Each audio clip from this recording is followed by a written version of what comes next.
হইতে বিঘ্ন নাশয় অভীষ্টপুরম। হরে কৃষ্ণ কৃষ্ণ কৃষ্ণ হরে হরে, হরে রাম রাম রাম হরে হরে। জয় জয় শ্রী নিতাই গৌর শীতনাথ প্রমানন্দে, হরে হরে বল। তো গতকাল আমাদের যে আলোচ্য বিষয় ছিল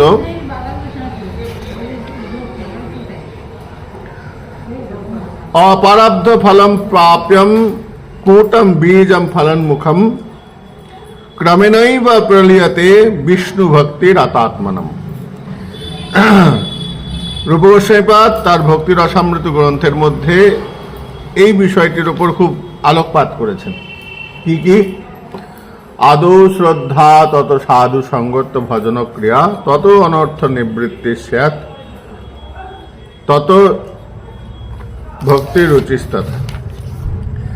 তো নিষ্ঠা, শ্রদ্ধা, আদৌ শ্রদ্ধা তত সাধু সঙ্গত ভজন ক্রিয়া, এইগুলো এক একটি হলো সাধকের ক্রম। যদিও আমরা গত 2 দিন ধরে এই বিষয়ে আমরা আলোচনা করেছি। তাহলে আগে আপনার শ্রদ্ধা কিসে আসবে? ভগবত ধর্মে। তারপর ভগবত ধর্ম যাজন করে তার মধ্যে যে উপলব্ধিগুলো আসবে, ভগবত ধর্ম শ্রদ্ধা। তারপর সাধু সঙ্গের প্রভাব আস্তে আস্তে আমাদের মধ্যে আসবে। যে সাধু, তাদের সঙ্গ করার ইচ্ছা, এই যে আমার মধ্যে শ্রদ্ধাটা এলো, ভগবত ধর্মের প্রতি যে শ্রদ্ধা আমার অন্তরে প্রবেশ হলো, এইটা আমাকে পরবর্তী যে ধাপ, সেই ধাপের দিকে অগ্রসর করে নিয়ে যাবে। কিরকম? লালসা। এবার আস্তে আস্তে লালসা বাড়বে। প্রত্যেকটার পেছনে লালসা যুক্ত রয়েছে। যদিও লালসা, লোভ এগুলো জাগতিক দৃষ্টিতে খুব দৃষ্টিনন্দন নয় বা খুব একটা ভালো চোখে দেখা হয় না, কিন্তু ভজন রাজ্যে লালসাকে গুরুত্ব দিয়েছে। কোন দিক থেকে? না, লোভ, সাধু সঙ্গ, হরি কথা। তোমার লোভটা যদি ভগবত বিষয়ক হয়, মাধবেন্দ্রপুরী তিনি তো ধরতে গেলে লোভই করলেন, লোভ করলেন না। মাধবেন্দ্রপুরী গোপীনাথ দর্শন করতে গিয়ে গোপীনাথের ক্ষীর ভোগ দেখে মনে হলো যে আমার যদি ওই রকম আমি যদি তৈরি করতে পারতাম, তাহলে আমার গোপালকে ওই ক্ষীর রান্না করে আমি ভোগ নিবেদন করতাম। কিন্তু বস্তুত তো তার আগে প্রভুর ভোগ লেগেছে, তার সঙ্গে সঙ্গে তার লোভও তো তার মধ্যে প্রবেশ করে গেছে।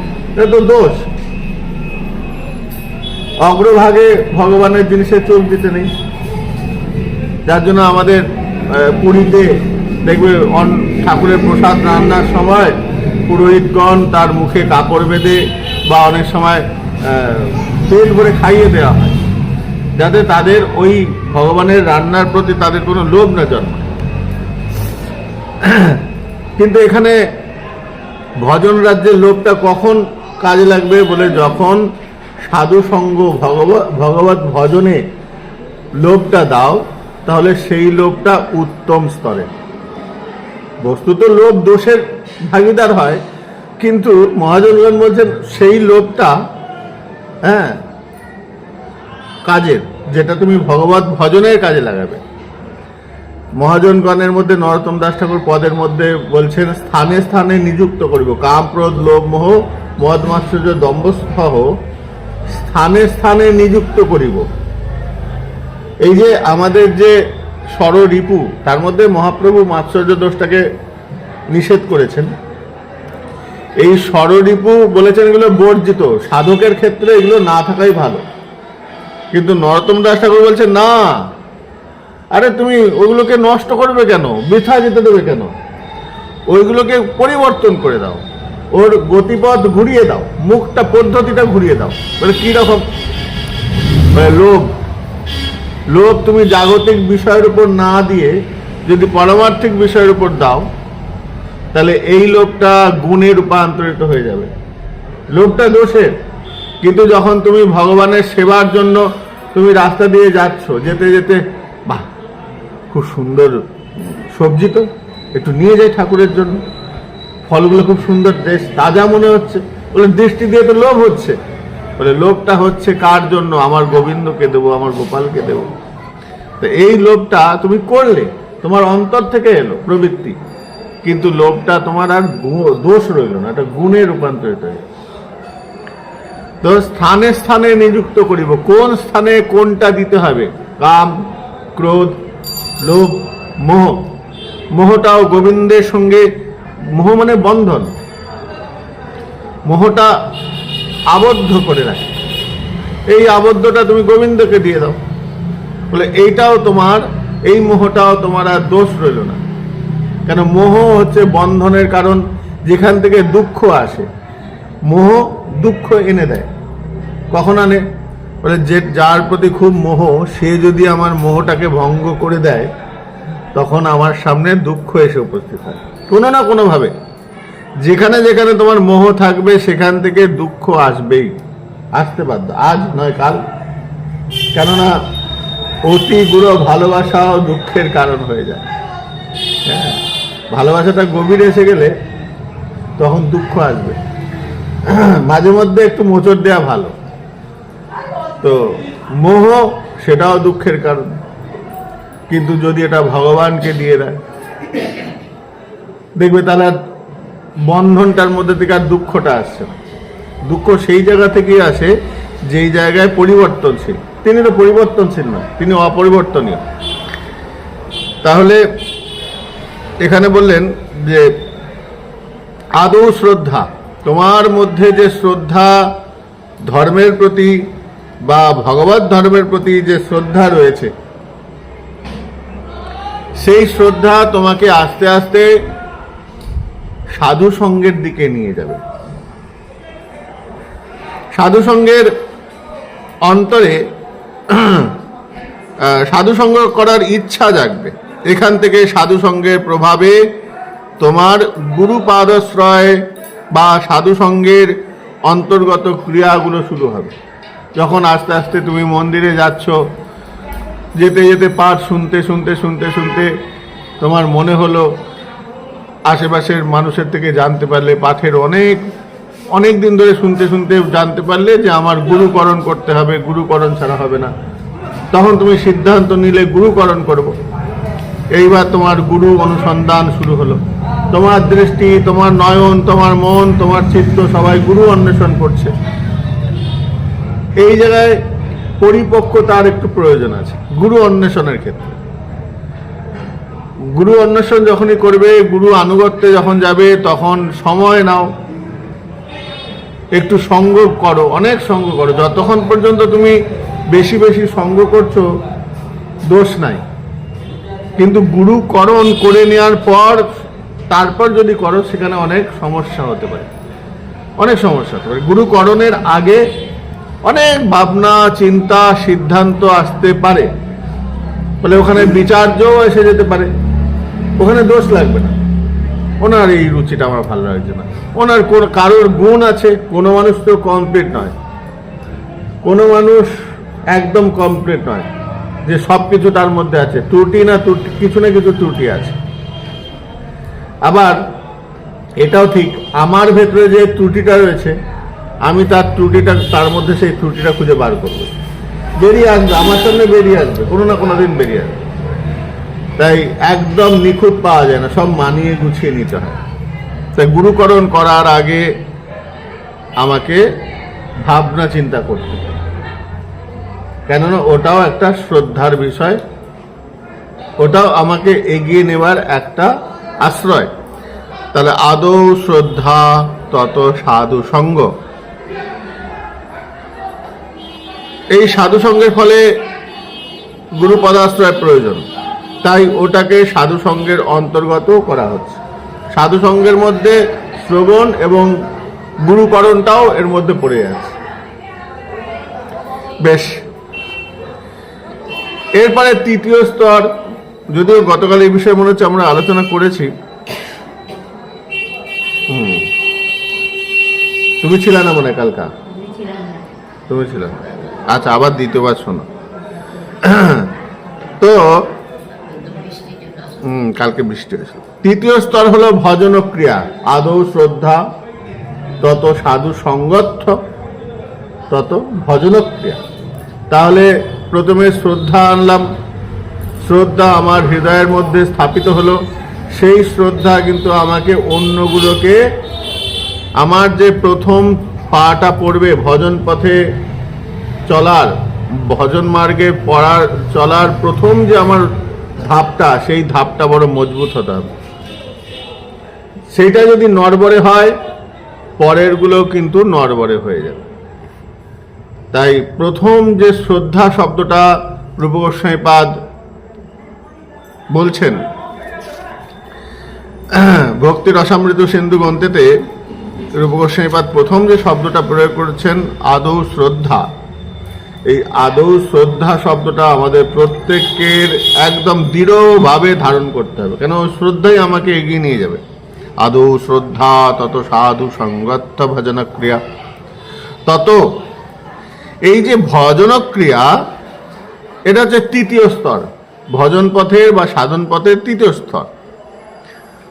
এতে কি হয়, গুরু উপদেশে ভজন করতে লাগলে তোমার ভজনের যেমন যেমন বৃত্তি হবে, যেমন যেমন বৃদ্ধি হবে, তেমন তেমন তোমার এই ভেতরের মধ্যে অনর্থ নিবৃত্তি হবে।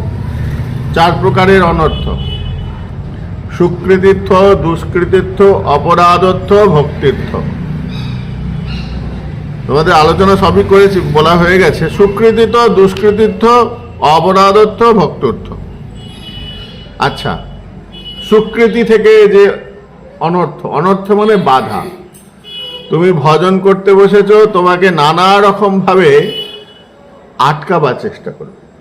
কে আটকাবে?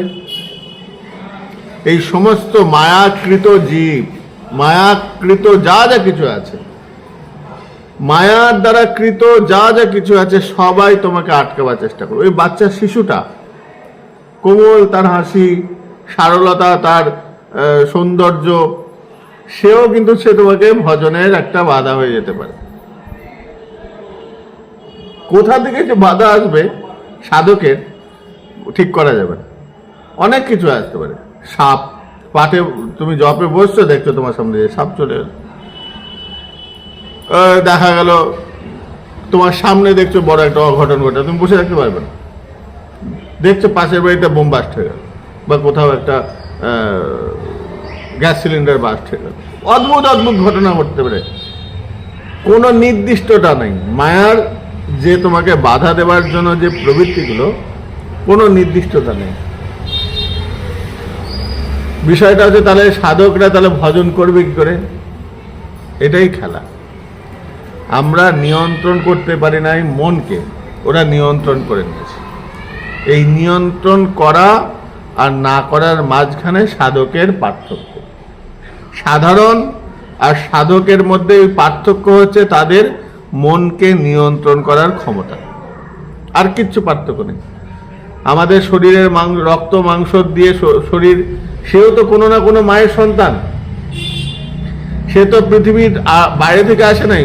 এত এত যে সাধকরা এসেছেন, মাতৃগর্ভ থেকেই তো এসেছেন। কিন্তু তাদের মধ্যে আমাদের মধ্যে ওই পার্থক্যটা হচ্ছে নিয়ন্ত্রণ। মন, চিত্ত, বিবেক, হৃদয় আদি যা কিছু আছে, বলে এদেরকে যদি নিয়ন্ত্রণ হয়ে যায়, ইন্দ্রিয়রা এমনি নিয়ন্ত্রণ হয়ে যাবে। অন্তঃকরণ যে নিয়ন্ত্রণ করতে পেরে গেছে, তার আর বহিঃকরণকে নিয়ন্ত্রণ করার আবশ্যকতা পড়ে না। যেমন ধরো, জাগতিক যদি উদাহরণ দিই,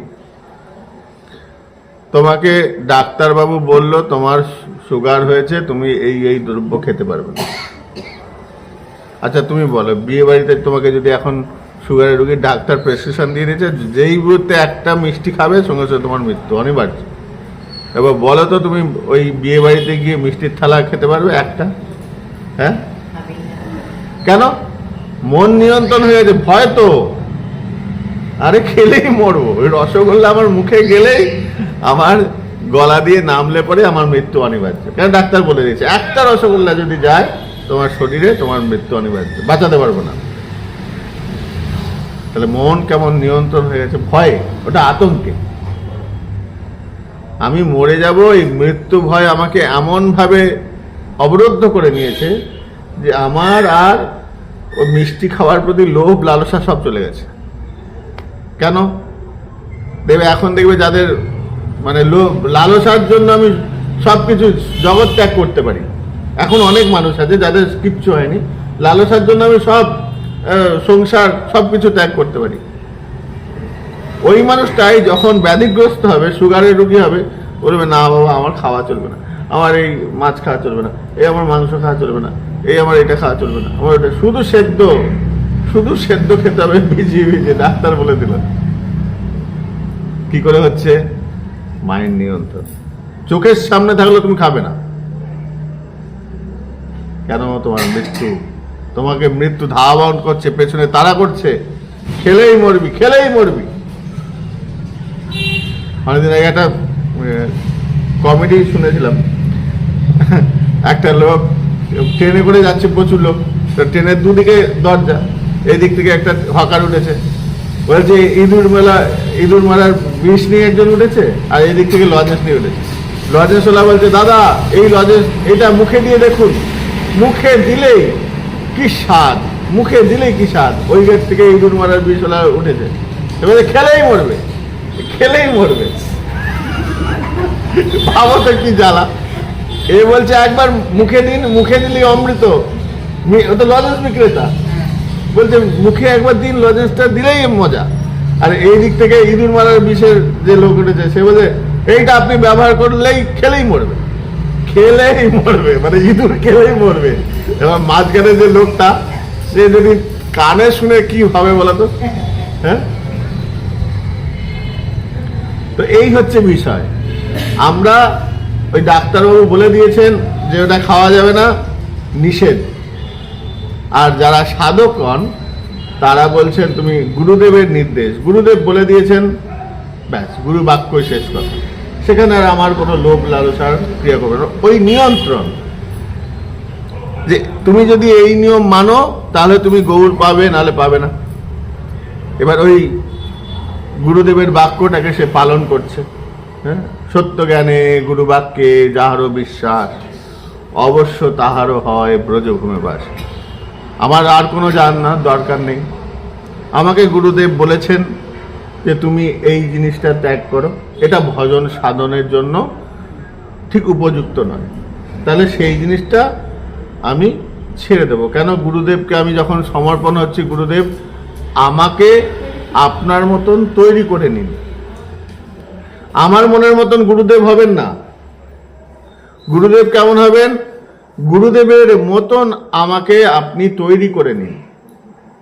হ্যাঁ, ছাত্র যদি বলে আমার নিয়মে মাস্টারমশাই চলবে, তাহলে সেই ছাত্রের পড়াশোনা ডগায় উঠবে, আর হবে না।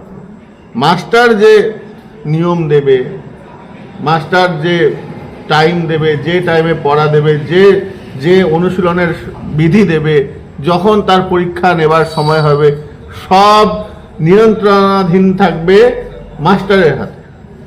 আর ছাত্র হচ্ছে শুধু কর্তব্য, তিনি যে দায়িত্বটা দিয়েছেন সেই দায়িত্বটা আমি পালন করব। শিক্ষক যে দায়িত্বটা দিয়েছে সেই দায়িত্বটা পালন করার কর্তব্য। ছাত্র যদি শিক্ষকের দেওয়া দায়িত্ব পালন করে, তাহলে তাকে পরীক্ষায় পাস করা থেকে কেউ আটকাতে পারবে। এটাই হচ্ছে মূল কথা। এখন ছাত্র যদি বলে না আমি 11টার সময় স্কুলে যাব না, আমি 3টের সময় যাব, আবার কোনো দিন বলে না আমি রাত্রি 2টার সময় যাব, এটা তো ডিসিপ্লিন হবে না। আমার নিয়মে পরীক্ষার টাইম হবে, আমি যখন ইচ্ছা তখন পরীক্ষা দেবো। হ্যাঁ, এরকম করে তো ছাত্রের পড়াশোনা কোনোদিন হবে না। তো আমার নিয়মে গুরুদেব হবে না, গুরুদেবের মতন আমি নিজেকে তৈরি করব, গুরুদেব আমাকে তৈরি করে নেবেন। তাহলে ভক্তিপথের বাধা হচ্ছে সুকৃতিত্ব, দুষ্কৃতিত্ব, অপরাধর্থ আর ভোক্তৃর্থ। তাহলে প্রথম যে আমাদের বাধা সেটা হচ্ছে সুকৃতি। সুকৃতি কি করে? সুকৃতি আমাদের জন্য পুণ্য এনে দেয়। আর পুণ্য কি আনে? পুণ্য আমাদের সুখ বিধান করে, সুখ এনে দেয়। তাহলে সুখ আর একটা হচ্ছে দুষ্কৃতিত্ব, মানে আমার পূর্বজন্মের কোনো পাপ কর্ম আছে, সেই পাপ কর্ম থেকে আমার, যেটাকে দুষ্কর্ম বলে, পাপ কর্ম দুষ্কর্ম, সেই দুষ্কর্ম থেকে আমি কিছু পাপ পাচ্ছি। পাপ কি করে? আমাকে নরক ভোগ করায় আর দুঃখ ভোগ করে। তাহলে সুকৃতিত্ব মানে সুখ ভোগ করায়, দুষ্কৃতিত্ব দুঃখ ভোগ করায়। একটা পুণ্য এনে দেয়। ও মাইকের কথা আর বলো না, ও সেটিং করা আমার দ্বারা সম্ভব। আমি মাইক সেটিং করবো না পাঠে বলবো, ও বাদ দাও। তো সুকৃতিত্ব, দুষ্কৃতিত্ব, এই দুটো বিষয়, দুটো ভিন্ন বিষয় হলেও তার আলাদা আলাদা পদ্ধতি আছে। বলেন পুণ্যটা যে ভক্তির বাধক, এটা কি করে হয়? পুণ্য কখনো ভক্তির বাধক হতে পারে? পুণ্য তো ভজন। আমরা পুণ্যের জন্য তো মন্দিরে যাই, এই ধূপ দিই, ঠাকুরের ধূপ দিই, নকুলদানা বাতাসা দিই। কেন? গঙ্গায় স্নান করতে যাচ্ছি পুণ্যের জন্য। পুণ্য যে সুখের ধাম, তার না লইও নাম। নরোত্তম দাস ঠাকুর বলছেন ভজন পথের ক্ষেত্রে পুণ্যটাও বাধা। হাই, তাহলে পুণ্য করবো নি? হ্যাঁ, আমরা পুণ্য করব না? পুণ্যের জন্য তো সবকিছু করছি। মহাজনগণ বলছেন পুণ্য তোমাকে ভজন হয়তো নাও দিতে পারে, পুণ্য তোমাকে সুখ বিধান করতে পারে। এখন সুখের একটা কি আছে? সুখের একটা দায়রা আছে, একটা সীমা আছে, একটা বাউন্ডারি আছে। একজন বলছেন যে ধরো একটা গরুটাকে ধরো একটা 10 হাত কি 20 হাত একটা দড়ি দিয়ে বেঁধে দিল, মাঠে এক জায়গায় ছেড়ে দিয়ে খুঁটি দিয়ে বেঁধে দিল। কালকে বলেছি না তোমাকে? যাই, এটা শোনেনি তো। খুঁটি দিয়ে বেঁধে দিল, বেঁধে দেওয়ার পর ওই খুঁটিটা মাঝখানে আটকে দিয়েছে। এখন সে গরুটা মনের আনন্দে ঘাস খাচ্ছে। ও তো জানে না যে আমার যে বাধাটা রয়েছে, আমাকে ওই পর্যন্ত, ও যতটুকু তার গন্ডির মধ্যে ততটুকু ঘাস খেতে পারবে, তারপর কি আর খেতে পারবে? হাজার চেষ্টা করলেও সে পারবে না। তার কেন? তার দড়িটা বাঁধা রয়েছে। সুখ, কিন্তু সুখেরও একটা গন্ডি রয়েছে, আমি গন্ডির বাইরে বেরোতে পারবো না। এখানে বলছেন তাহলে এই যে 14 ভুবন আছে, 14টা আমাদের বন্ধন। এই পুণ্য কর্মে কি হচ্ছে? এই 14 ভুবনের মধ্যে আমরা শেষ পর্যন্ত হচ্ছে স্বর্গ, আর পাপ কর্ম করলে পরে আমরা পাতাল অব্দি যাব। পিতৃলোক, মাতৃলোক আছে না, ভূলোক, তপলোক, জনলোক, এই যে 7টা লোক উপরের দিকে, 7টা নিচের দিকে, 7টা তল। এই 14 ভুবনের মধ্যে আমরা ঘোরাঘুরি করবো, এর বাইরে আমরা যেতে পারবো না। না শিবলোক যেতে পারবো, না ব্রহ্মলোক যেতে পারবো, না বৈকুণ্ঠ লোক যেতে পারবো, না গোলক যেতে পারবো, আরো অনেক কিছু আছে। শুধু স্বর্গ এই পর্যন্ত আমার শেষ সীমানা হচ্ছে স্বর্গ, তারপর ওখান থেকে আবার পতিত হব। তাহলে আমার পুণ্যের প্রভাবে আমি যাচ্ছি একবার জনলোক, তপলোক, পিতৃলোক, এই লোকে ঘুরতে পারছি। কিন্তু আমার ইচ্ছা হচ্ছে আমি একবার যাই গোবিন্দ রাধারানীকে দর্শন করে আসি, বলে আমার শিখায় সেটা বাধা নাই। পুণ্য আছে কিন্তু আমার অত দূরত্ব নাই, আমার দড়িটা তো ওই পর্যন্তই বাধা আছে। আবার দুষ্কৃতি, দুষ্কর্ম যারা করে, সুকৃতি তো দুষ্কৃতর্থ, তো দুষ্কৃতর্থ থেকে যে অনর্থ আসে সেইটাও ভজন পথের বাধা তো হয়। বলে কিরকম? এখন সুকৃতিত্ব ব্যক্তি দুষ্কৃতকে দেখে হাসছে। কেন হাসছে? বলে একজন সোনার শিকল দিয়ে বাঁধা, একজন লোহার শিকল দিয়ে বাঁধা। যিনি দুষ্কৃতিত্ব অনর্থ, তার হাতটা সোনার লোহার শিকল দিয়ে বাঁধা। আর যে পূর্ণ দরকার নেই, থাক থাক থাক, ইয়ে নষ্ট হয়ে যাবে। আর যার সুকৃতিত্ব থেকে উন্নত হয়েছে তার সোনার শেকল বাঁধা। এখন সোনার শেকল বলছে, দেখেছিস তো আমার হাতে সোনার শেকল, রূপর লোহার শেকল পরা যে লোকটা, সে লোকটা কি লাভ, তুই তো ভজনে এগোতে পারবি না, তুই সোনার শেকলে বন্দি, তুই তো বন্দি। তাহলে সুকৃতিত্ব দুষ্কৃতিত্ব এই দুটো অনর্থই ভজন পথের বাধক। পুণ্য পুণ্য যে সুখের ধাম, তার না লইও নাম। পুণ্য মুক্তি দুই ত্যাগ করি। নরোত্তম দাস ঠাকুর বলছেন পুণ্য মুক্তি দুই ত্যাগ করি। মুক্তিটাও সাধকের জন্য খুব বাধক। সামীপ্য, সারূপ্য, সাযুজ্য, শাস্তি, এই চার প্রকার মুক্তি বলছে দীয়মান না ঘৃণান্তি। ভগবান বলছেন আমি যখন চার প্রকার মুক্তি ভক্তকে দিই, প্রহ্লাদকে দিতে গিয়েছিলেন, আমাদের ধ্রুব মহারাজকে দিতে চেয়েছেন, নেননি। দীয়মান না ঘৃণান্তি, আমি দিতে চেয়েছি কিন্তু তারা নিতে চায়নি। উত্তম ভক্ত যারা আছে তারা এটাও গ্রহণ করেন না। তাহলে পুণ্যটা বাধক সুখ প্রাচুর্যের জন্য, আর একটা হচ্ছে পাপ থাকলে। তাহলে পাপটা বাধক কেন না, বলে দুঃখ প্রাচুর্য। একটা হচ্ছে সুখের প্রাচুর্য, এত সুখ, এত সুখ। গরমকাল আসছে আমাদের, গরমকালের সময় এত গরম, এত গরম, এত গরম, এসি ছাড়া বেরোতে ভালো লাগবে না। হ্যাঁ, তার মধ্যে কারেন্ট চলে গেলে তার কপালে দুঃখের সীমা নাই। তাহলে শরীরটা সুখ চাইছে, শরীরটা ঠান্ডা অনুভব চাইছে, বাইরেটা গরম, তপ্ত বাতাস, তপ্ত বালুকা। হ্যাঁ, আমরা গাছের দিকে তাকিয়ে বলছি গাছের পাতাটা একটু নড়ছে না।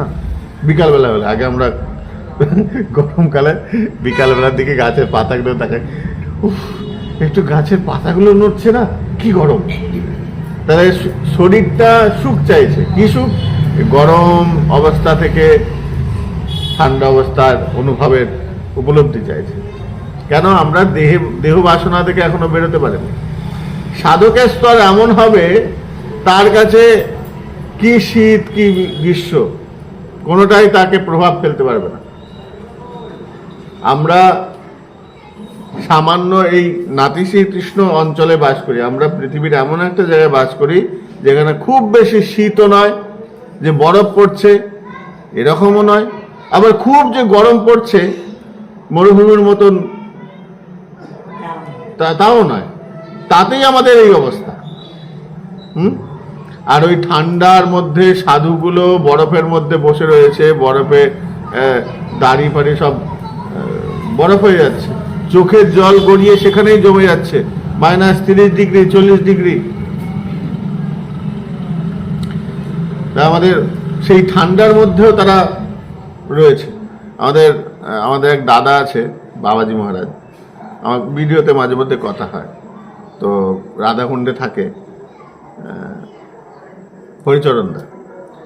হরিচরণদা ম্যাক্সিমাম বাইরে বাইরে বিদেশে ঘুরে বেড়ায়। হ্যাঁ, তো রাশিয়ায় গেছে, রাশিয়ায় না কোথায় গেছে, রাশিয়ায় শোনো না,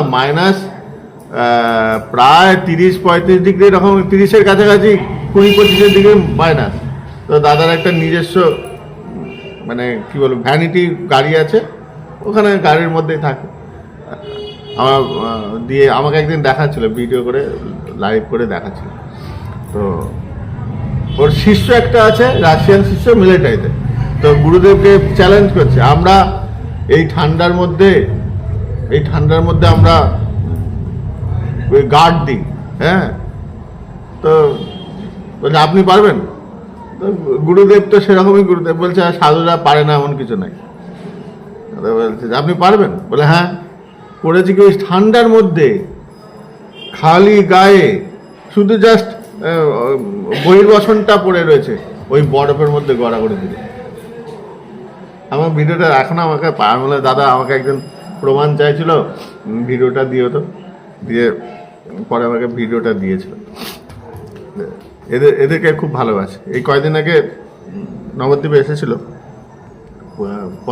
এই দোল পরিক্রমা হলো না, তখন এসেছিল।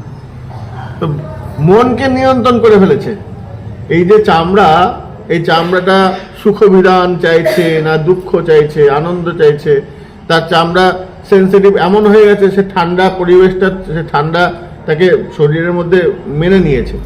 ওই ঠান্ডা তার কাছে কিছু মনে। আমি সামান্য দার্জিলিং বা এমনি সামান্য ঠান্ডা বলে আমার হাঁচি শুরু হয়ে যায়। তো নিয়ন্ত্রণ, এই যে মস্তিষ্ক নিয়ন্ত্রণ করা, এই নিয়ন্ত্রণ শক্তিটাই হচ্ছে মুখ্য বিষয়। তা পুণ্যের সুখেরও প্রাচুর্য, দুঃখেরও প্রাচুর্য, এই দুটো প্রাচুর্যই আমাকে ভজন পথের বাধা এনে দিতে পারে। আচ্ছা, তৃতীয় অনর্থ হচ্ছে অপরাধ থেকে উত্থিত অনর্থ। অপরাধ অর্থ অন্য অর্থ। এটা কিরকম না, বিষ্ণু বৈষ্ণবে সেবা অপরাধ, নাম অপরাধ, আমাদের যে 32 প্রকার অপরাধ, এই অপরাধ থাকলে পরে তোমার অনর্থ আসতে পারে। ভজন পথের সব থেকে বড় কাঁটা বা বাধা, এরা ভক্তিতে যেতে দেয় না। ভক্তির যে উপলব্ধিটা, এই উপলব্ধিটা অনেক সময় এই অপরাধর্থ যারা ভজন পথে অনেকটা প্রবেশ করে গেছেন, মালা তিলক করছেন, হঠাৎ করে দেখবে তার মালা তিলক সব চলে গেল। হঠাৎ করে তারা ঠাকুরের প্রতি মন বসছে না, সে সামাজিক জীবনযাপনের মধ্যে মন প্রবেশ করে গেল, মনে করবে তার মধ্যে কোনো না কোনো অপরাধ প্রবেশ করেছে, কোনো না কোনো প্রবেশ করে গেছে। ধরে রাখাটাই হচ্ছে ক্রিয়া। হঠাৎ করে ছিটকে গেলে মানে তোমার কোথাও না কোথাও ঘোলা জল ঢুকে গেছে। তুমি চলছিলে, চলতে চলতে তোমার পথভ্রষ্ট হয়ে গেছে, তার মানে তোমার মধ্যে অপরাধ ঢুকে গেছে। অপরাধ বিভিন্ন রকম ভাবে ঢুকতে পারে। কোথা দিয়ে ঢুকবে কোনো রকম কোনো মানে নির্দিষ্টতা নেই। অপরাধ থেকে বাঁচার একমাত্র উপায় হচ্ছে সর্বজীবে সমান দেখা। এটা যেদিন হয়ে যাবে সেদিন তুমি অপরাধ থেকে বাঁচবে। সর্বজীবে সমান, কেন ওটা না মানলে পরে অপরাধ আসবে। তাহলে সেবা অপরাধ, নাম অপরাধ, গুরু অপরাধ, বৈষ্ণব অপরাধ, এই 4 প্রকার অপরাধ মিলিয়ে প্রায় 32 প্রকারের অপরাধ আছে। কিভাবে চলতে হয়, কিভাবে এই অপরাধ প্রসঙ্গে পরে আলোচনা করব। এই অপরাধগুলো অনেক সময় ভজন পথের বাধা হতে পারে। আবার এই যে আমাদের ভজনের রুচি, আদৌ শ্রদ্ধা তত সাধু সঙ্গত্ব ভজন ক্রিয়া তত অনর্থ নিবৃত্তি স্যাৎ, এতক্ষণ পর্যন্ত অনর্থে নিবৃত্তি হলো, এগুলো সব এই 4 প্রকার অনর্থ এবং সবকিছু হয়ে এবার তুমি একটা জায়গায় পৌঁছালে, এইবার তোমার নিষ্ঠা আসবে। নিষ্ঠা, নিষ্ঠা হচ্ছে সাধককে দৃঢ় সংকল্প করতে সাহায্য করে। নিষ্ঠা হচ্ছে সেই মজবুত শিকড়ের মতন, যে একবার মানে মজবুত বটগাছ বলা যায়, বটগাছের মতন দৃঢ়তা।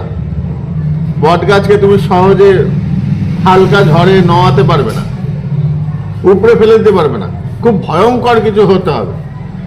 হ্যাঁ, বটগাছের শিকড় বহুদূর পর্যন্ত বিস্তৃত থাকে, তাই বটগাছকে দৃঢ়তার প্রতীক বলা হয়। বটগাছের অনেক প্রাচীনতম, যার জন্য বটগাছকে পুজো করা হয়। বটগাছের মধ্যে নারায়ণ, কেন? তিনি প্রাচীনের প্রমাণ, প্রাচীনত্বের প্রমাণ তিনি। তাই বটগাছের সঙ্গে আমরা অনেক সময় বটগাছে ইতু পূজা না কি বলে, পূজাও করে অনেক সময়, ষষ্ঠী পুজোগুলো হয়। আচ্ছা আচ্ছা আচ্ছা আচ্ছা, বটগাছকে কেন্দ্র করে সেই পূজা করা, কেন?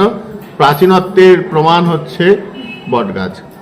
তাই এই নিষ্ঠা, সাধক যখন এই আদৌ শ্রদ্ধা তত সাধু সঙ্গত্ব ভজন ক্রিয়া তত অনর্থ নিবৃত্তি স্যাৎ তত নিষ্ঠা, এই এতগুলো সিঁড়ি ভাঙার পর কি হলো?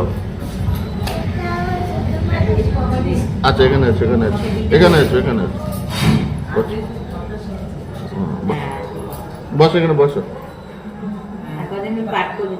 হ্যাঁ পাঠ করো, পাঠটা মুখস্থ করো। মুখস্থ করো। হ্যাঁ। তো তত অনর্থ নিবৃত্তি স্যার তত নিষ্ঠা। এই নিষ্ঠা এসে গেল মানে তোমার ভজনটা তৈরি হয়ে গেল। ও ঘন্টা বেজে গেছে, ঠিক আছে আজকে আর নয়, আবার পরে আলোচনা হবে। জয় জয় শ্রী নিতাই গৌর শ্বেতনাথ প্রেমানন্দে হরি।